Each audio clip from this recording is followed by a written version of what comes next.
Welcome back, everyone. This is Bram Stoker's Dracula Chapter 7, cutting from the Daily Graph, 8 August, pasted in Mina Murray's journal. From a correspondent, Whitby. One of the greatest and suddenest storms on record has just been experienced here, with results both strange and unique. The weather had been somewhat sultry, but not to any degree uncommon in the month of August. Saturday evening was as fine as ever was known, and the great body of holiday-makers set out yesterday for visits to Mulgrave Woods, Robin Hood's Bay, Rig Mill, Runswick, Staithes, and the various trips in the neighborhood of Whitby. The steamers, Emma and Scarborough, made excursions along the coast, and there was an unusual amount of tripping both to and from Whitby. The day was unusually fine till the afternoon, when some of the gossips that frequent the East Cliff churchyard, and from that commanding eminence watched the wide sweep of sea visible to the north and east, called attention to a sudden show of mares' tails high in the sky to the northwest. The wind was then blowing from the southwest in the mild degree in which barometrical language is ranked number 2, light breeze. The Coast Guard on duty at once made report, and one old fisherman, who for more than half a century has kept watch on weather signs from the East Cliff, foretold in an emphatic manner the coming of a sudden storm. The approach of sunset was so very beautiful, so grand in its masses of splendidly colored clouds, that there was quite an assemblage on the walk along the cliff in the old churchyard to enjoy the beauty. Before the sun dipped below the black mass of Kettleness, standing boldly athwart the western sky, its downward way was marked by myriad clouds of every sunset color, flame, purple, pink, green, violet, and all the tints of gold, were here and there masses not large, but seemingly of absolute blackness, in all sorts of shapes as well outlined as colossal silhouettes. The experience was not lost on the painters, and doubtless some of the sketches of the Prelude to the Great Storm will grace the R.A. and R.I. walls in May next. More than one captain made up his mind then and there that his cobble, or his mule, as they termed the different classes of boats, would remain in the harbor till the storm had passed. The wind fell away entirely during the evening, and at midnight there was a dead calm, a sultry heat, and that prevailing intensity which, on the approach of thunder, affects persons of a sensitive nature. There were but few lights in sight at sea, for even the coasting steamers, which usually hug the shore so closely, kept well to seaward, and but few fishing boats were in sight. The only sail noticeable was a foreign schooner with all sails set, which was seemingly going westward. The foolhardiness or ignorance of her officers was a prolific theme for comment while she remained in sight, and efforts were made to signal her to reduce sail in face of her danger. Before the night shut down, she was even seen with sails idly flapping as she gently rolled on the undulating swell of the sea, as idle as a painted ship upon a painted ocean. Shortly before 10 o'clock, the stillness of the air grew quite oppressive, and the silence was so marked that the bleating of a sheep inland or the barking of a dog in the town was distinctly heard, and the band on the pier, with its lively French air, was like a discord in the great harmony of nature's silence. Sorry. A little after midnight came a strange sound from over the sea, and high overhead the air began to carry a strange, faint, hollow booming. Then, without warning, the tempest broke. With a rapidity which, at the time, seemed incredible, and even afterwards is impossible to realize, the whole aspect of nature at once became convulsed. The waves rose in growing fury, each overtopping its fellow, till in a very few minutes the lately glassy sea was like a roaring and devouring monster. White-crested waves beat madly on the level sands and rushed up the shelving cliffs. Waters broke over the piers, and with their spume swept the lanthorns of the lighthouses which rise from the end of either pier of Whitby Harbor. The wind roared like thunder, and blew with such force that it was with difficulty that even strong men kept their feet, or clung with grim clasp to the iron stanchions. it was found necessary to clear the entire piers from the mass of onlookers, or else the fatalities of the night would have been increased many-fold.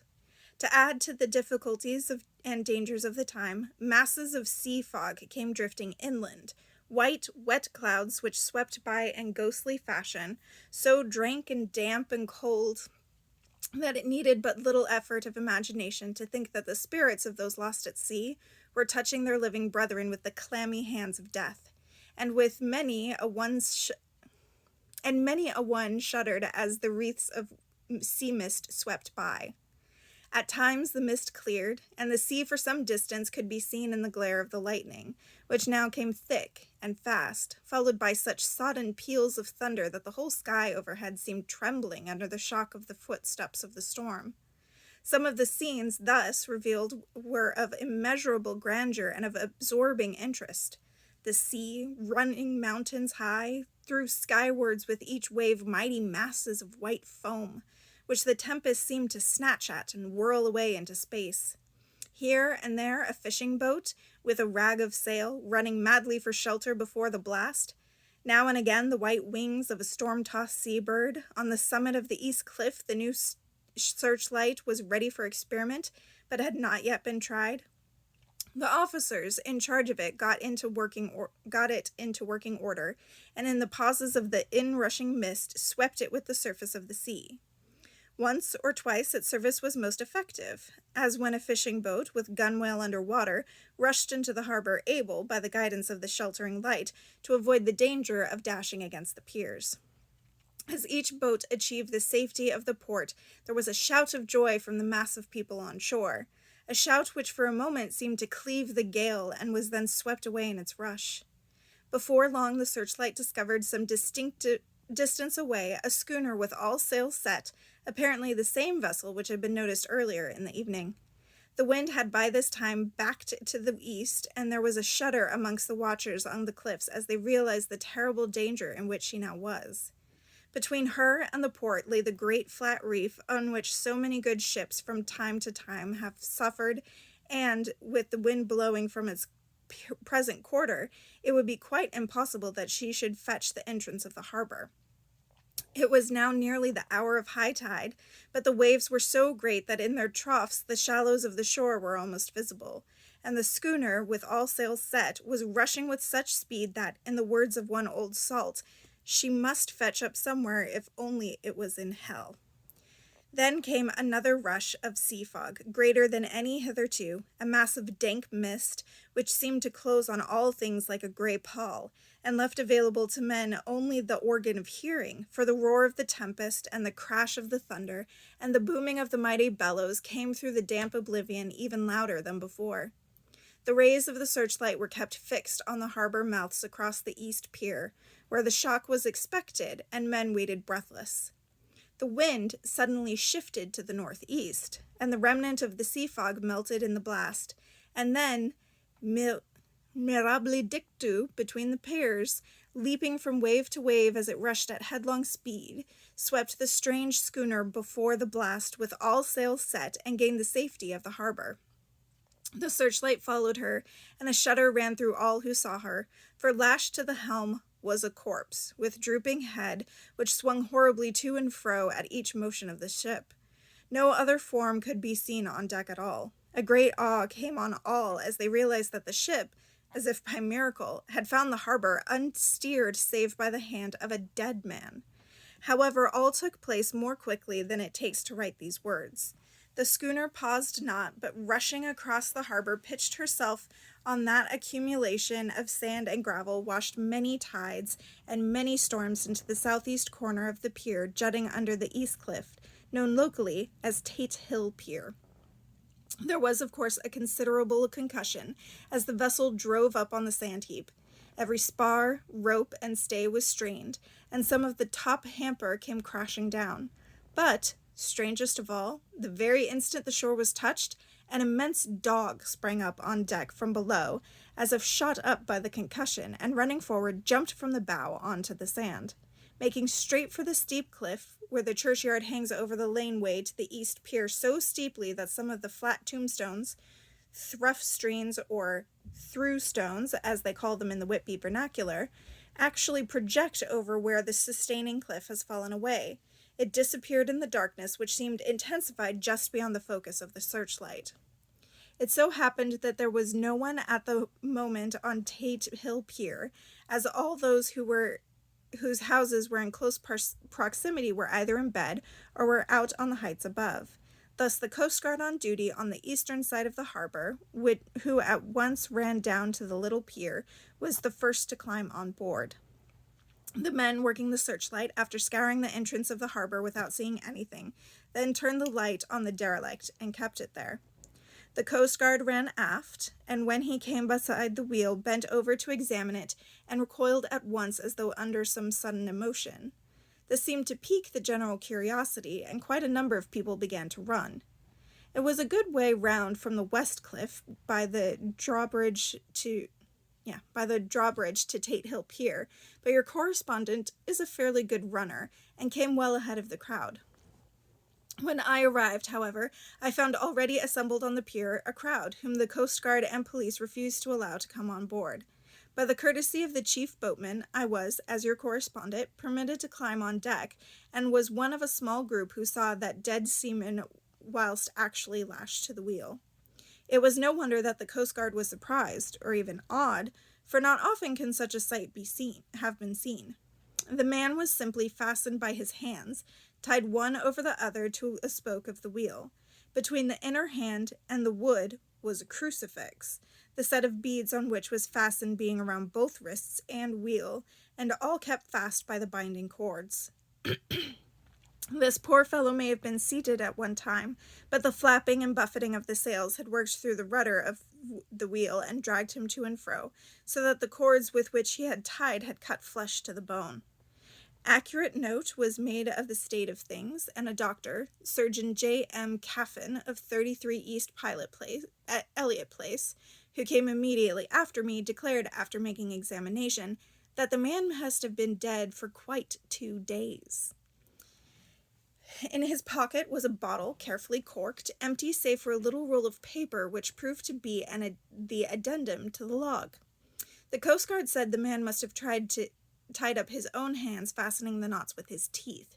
The fact that a Coast Guard was the first on board may serve some complications later on in the Admiralty Court, for the Coast Guards cannot claim the salvage, which is the right of the first civilian entering on a derelict. Already, however, the legal tongues are wagging, and one young law student is loudly asserting that the rights of the owner are already completely sacrificed, his property being held in contravention of the statutes of Mortmain, since the tiller, as emblemship, if not proof, of delegated possession, is held in a dead hand. It is needless to say that the dead steersman has been reverently removed from the place where he held his honorable watch and ward till death, a steadfastness as noble as that of the young Casabianca, and placed in the mortuary to await inquest. Already the sudden storm is passing, and its fierceness is abating. The crowds are scattering homewards, and the sky is beginning to redden over the Yorkshire wolds. I shall send, in time for your next issue, further details of the derelict ship which found her way so miraculously into harbor in the storm. Whitby, 9 August. The sequel to the strange arrival of the derelict in the storm last night is almost more startling than the thing itself. It turns out that the schooner is a Russian from Varna and is called the Demeter. She is almost entirely emballast of silver sand, with only a small amount of cargo, a number of great wooden boxes filled with mold. This cargo was consigned to a Whitby solicitor, Mr. S. F. Billington of 7 The Crescent, who this morning went aboard and formally took possession of the goods consigned to him. The Russian consul, who, too, acting for the charter party, took formal possession of the ship and paid all harbor dues, etc. Nothing is talked about here today except the strange coincidence. The officials of the Board of Trade have been most exacting in seeing that every compliance has been made with existing regulations. As the matter is to be a 9 days wonder, they are evidently determined that there shall be no cause of after complaint. A good deal of interest was abroad concerning the dog which landed when the ship struck, and more than a few members of the SPCA, which is very strong in Whitby, have tried to befriend the animal. To the general disappointment, however, it was not to be found. It seems to have disappeared entirely from the town. It may be that it was frightened and made its way to the moors, where it is still hiding in terror. There are some who look with dread on such a possibility, lest later it should itself become a danger, for it is evidently a fierce brute. Early this morning, a large dog, a half-breed mastiff, belonging to a coal merchant close to Tateel Pier, was found dead in the roadway opposite its master's yard. It had been fighting, and manifestly had a savage opponent, for its throat was torn away, and its belly split open as with a savage claw. Later. By the kindness of the Board of Trade Inspector, I have been permitted to look over the logbook of the Demeter, which was in order up to within 3 days, but contained nothing of special interest except as to facts of missing men. The greater interest, however, is with regard to the paper found in the bottle, which was today produced at the inquest, and a more strange narrative than the two between them unfold it has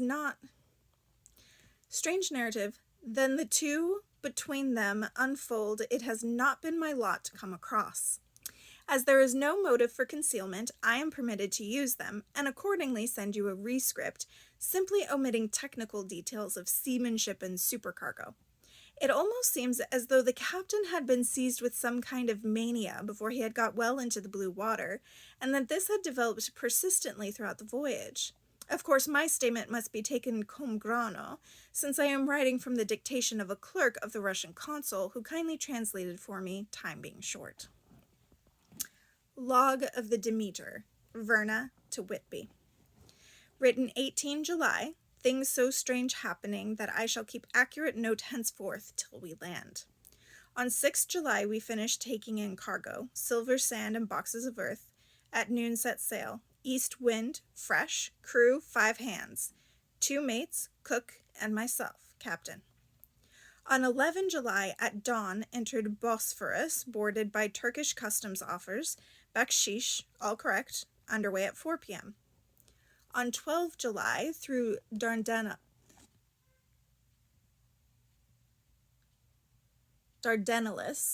more customs officers and flagboat of guarding squadron, bakshish again. Work of officers thorough, but quick. Want us off soon. At dark, passed into Archipelago. Archipelago. There we go. I was like, I knew I said that wrong. It's an archipelago.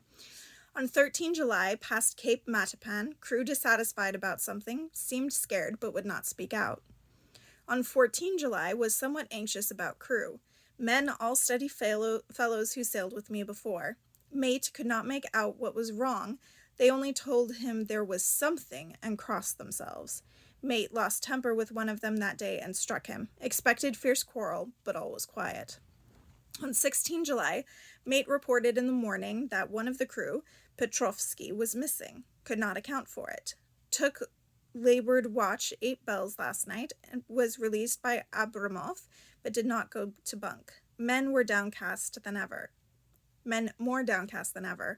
All said they expected something of the kind, but would not say more than that there was something aboard. Mate getting very impatient with them, feared some trouble ahead. On 17 July, yesterday, one of the men, Olgaren, came to my cabin and in an awestruck way confided to me that he thought there was a strange man aboard the ship. He said that in his watch he had been sheltering behind the deck house as there was a rainstorm when he saw a tall, thin man, who was not like any of the crew, come up the companionway and go along the deck forward and disappear. He followed cautiously, but when he got to bows found no one, and the hatchways were all closed. He was in a panic of superstitious fear, and I am afraid of the panic may spread. To allay it, I shall today search the entire ship carefully from stem to stern. Later in the day, I got together the whole crew and told them, as they evidently thought there was someone in the ship, we should search from stem to stern. First mate, angry, said it was folly, and to yield to such foolish ideas would demoralize the men. Said we would engage to keep them out of trouble with a handspike. I let him take the helm, while the rest began thorough search, all keeping abreast with lanterns. We left no corner unsearched. As there were only the big wooden boxes, there were no odd corners where a man could hide. Men much relieved when search was over, and went back to work cheerfully. First mate scowled, but said nothing. 22 July. Rough weather last 3 days, and all hands busy with sails. No time to be frightened. Men seem to have forgotten their dread. Mate cheerful again, and all on good terms, praised men for work in bad weather. Past Gibraltar and out through the straits. All well. 24 July. There seems some doom over the ship, already a hand short and entering on the Bay of Biscay with wild weather ahead, and yet last night another man lost. Disappeared. Like the first, he came off his watch and was not seen again. Men, all in a panic of fear, sent a round robin asking to have double watch as they fear to be alone. Mate, violent. Fear there will be some trouble, as either he or the men will do some violence. 28 July. 4 days in hell, knocking about in a sort of maelstrom and the wind a tempest. No sleep for anyone. Men all worn out.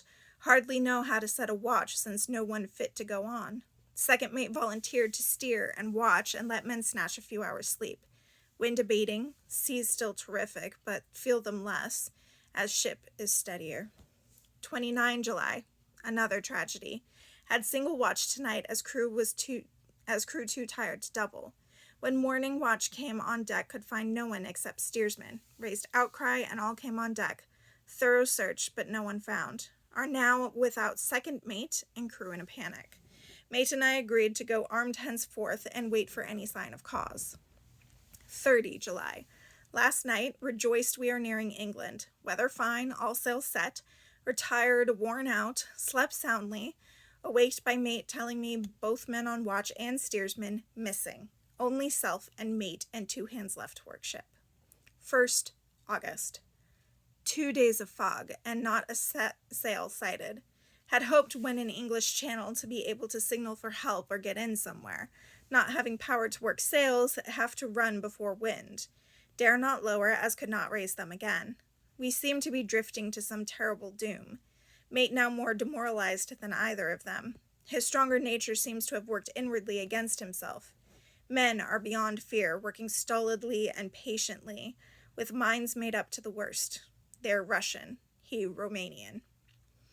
2nd August, midnight. Woke up from a few minutes' sleep by hearing a cry, seemingly outside my port. Could see nothing in fog. Rushed on deck and ran against mate. Tells me he heard cry and ran, but no sign of man on watch. One more gone. Lord, help us. Mate says we must pass the Straits of Dover, as in a moment of fog lifting he saw North Foreland just as he heard the man cry out. If so, we are now off in the North Sea, and only God can guide us in the fog, which seems to move with us, and God seems to have deserted us. 3 August. At midnight I went to relieve the man at the wheel, but when I got to it found no one there. The wind was steady, and yet we ran before there was no yawing. I dared not leave it, so shouted for the mate. After a few seconds he rushed up on deck in his flannels. He looked wild-eyed and haggard, and I greatly fear his reason has given way. He came close to me and whispered hoarsely, with his mouth to my ear, as though fearing the very air might hear, "It is here. I know it now. On watch last night I saw it. Like a man, tall and thin and ghastly pale. It was in the bows and looking out. I crept behind it and gave it my knife, but the knife went through it, empty as the air. And as he spoke, he took his knife and drove it savagely into space. Then he went on, but it is here, and I'll find it. It is in the hold, perhaps, in one of those boxes. I'll unscrew them one by one and see. You work the helm." And, with a warning look and his finger on his lip, he went below. There was springing up a choppy wind, and I could not leave the helm. I saw him come out on deck again with a tool chest and a lantern and go down the forward hatchway. He is mad, stark, raving mad. And it's no use my trying to stop him. He can't hurt those big boxes. They are invoiced as clay, and to put them about is as harmless a thing as as he can do. So here I stay, and mind the helm, and write these notes. I can only trust in God and wait till the fog clears. Then if I can't steer to any harbor with the wind that is, I shall cut down the sails and lie and signal for help. It is nearly all over now. Just as I was beginning to hope that the mate would come out calmer, for I heard him knocking away at something in the hold, and work is good for him, there came up the hatchway a sudden, startled scream which made my blood run cold, and up on the deck he came as if shot from a gun, a raging madman with his eyes rolling and his face convulsed with fear. Save me, he cried, and then looked round on the blanket of fog. His horror turned to despair, and in a steady voice he said, You had better come too, Captain, before it is too late. He is here. I know the secret now. The sea will save me from him. It is all that is left. And before I could say a word or move forward to seize him, he sprang on the bulwark and deliberately threw himself into the sea. I suppose I know the secret too now. It was this madman who got rid of men by one, and now he has followed them himself. God help me, how am I to account for all these horrors when I get to port? When I get to port? Will that ever be? 4 August. Still fog, which the sunrise cannot pierce. I know there is sunrise because I am a sailor. Why else I know not. I dared not go below. I dared not leave the helm. So here all night I stayed. In the dimness of the night I saw it. Him. God forgive me, but the mate was right to jump overboard. It is better to die like a man, to die like a sailor in blue water.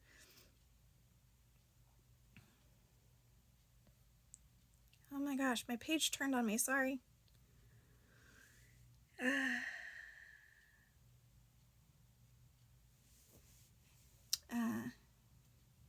It is better to die like a man, to die like a sailor in blue water, no man can object. But I am captain, and I must not leave my ship. But I shall baffle this fiend or monster, for I shall tie my hands to the wheel when my strength begins to fail, and along with them I shall tie that knot which it, dare not touch. And then, come good wind or foul, I shall save my soul and my honor as a captain. I am growing weaker, and the night is coming on. If he can look me in the face again, I may not have time to act. If we were wrecked, mayhap this bottle may be found, and those who find it may understand. If not, well, then all men shall know that I have been true to my trust. God and the Blessed Virgin and the saints help a poor, ignorant soul trying to do his duty. Of course, the verdict was an open one. There is no evidence to adduce, and whether or not the man himself committed the murders, there is now none to say. The folk hold almost universally here that the captain is simply a hero, and he is to be given a public funeral.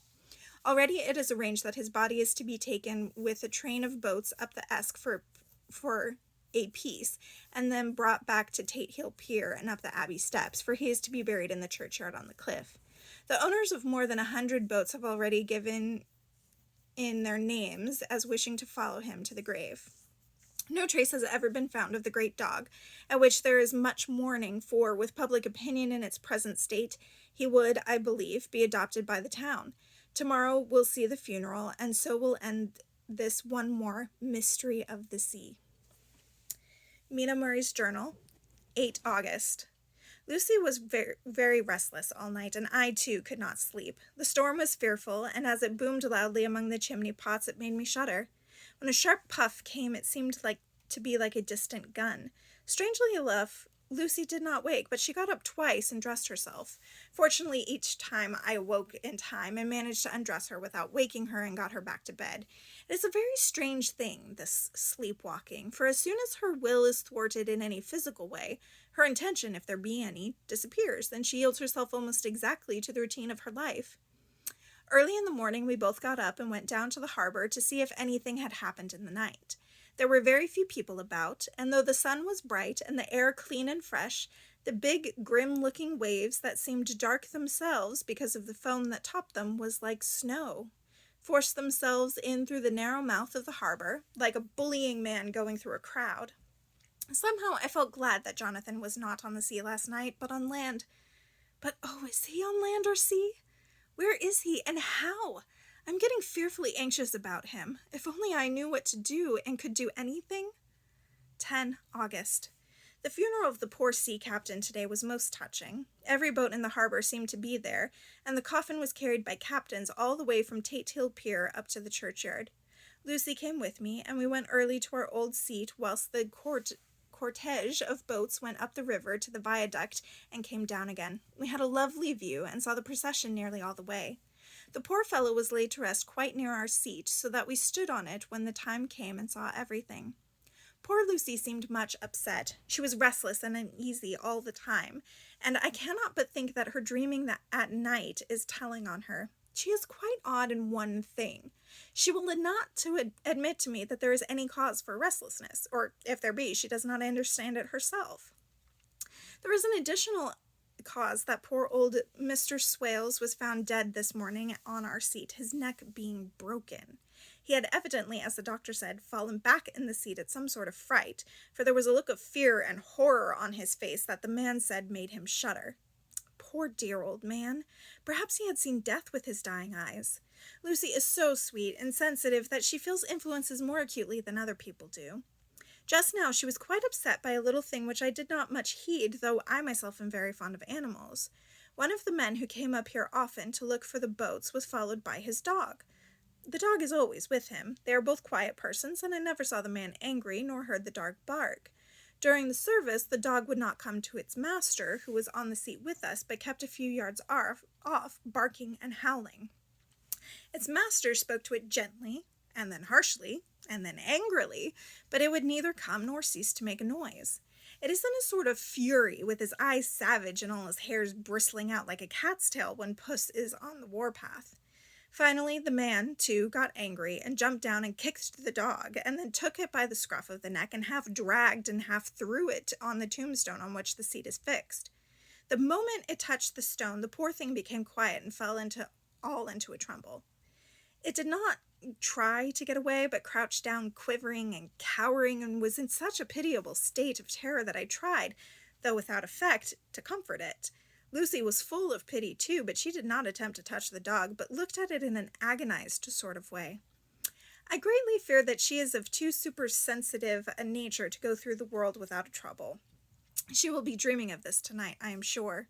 The whole agglomeration of things. The ship steered into port by a dead man, his attitude tied to the wheel with a crucifix and beads, the touching funeral, the dog now furious and now in terror, will all afford material for her dreams. I think it will be best for her to go to bed tired out physically, so I shall take her for a long walk by the cliffs to Robin Hood's Bay and back. She ought not to have much inclination for sleepwalking then. All right, end of chapter 7. See you next time.